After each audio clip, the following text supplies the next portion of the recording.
When I visited Tallulah Falls this past week, it was fate that I ended up there the day that I did. But keeping this project in mind, I pay closer attention to my surroundings. I watched the water crash against the rocks just as Annie had.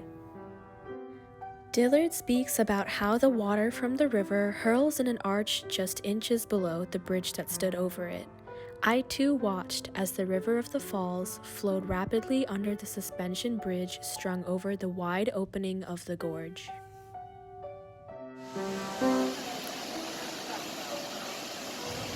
She, throughout the page, describes the ferocity of the water and how she heard it roar. I stood at the bottom of the falls, listening to the sounds just as she had, rather than taking an obnoxious number of pictures like the people around me. Nowadays, it's trendy to be out in nature, signifying why people only go to pretty locations to take photos. But a side effect of getting outside is they actually pay attention to their surroundings by mistake, almost like learning something without knowing it. Just by making a trip down to the bottom of the falls, people stood at the docks waiting for their turn, but also listened to the sweet sound it made when the water hit the rocks. A certain sereneness filled the air as people took in the nature around them.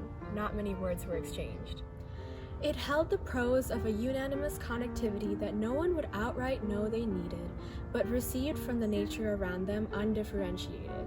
This is the topic that Dillard highlights in her writing, getting people to observe and learn from their natural surroundings.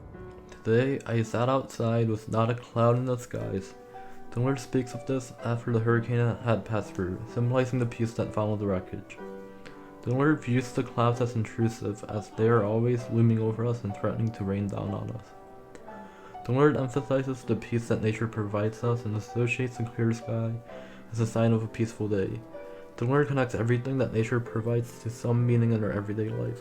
But as I sat outside looking at the clear sky, it was quiet and I also felt at peace. Nowadays, people are so reliant on technology that they don't associate the clear sky as a peaceful day. Instead, people would go on their phones and look at the weather forecast and not think of the weather as anything other than a warm or a cold day. Dillard thinks of a peaceful day as a day where she is free to observe nature without worrying about the sky raining down on her and disrupting her.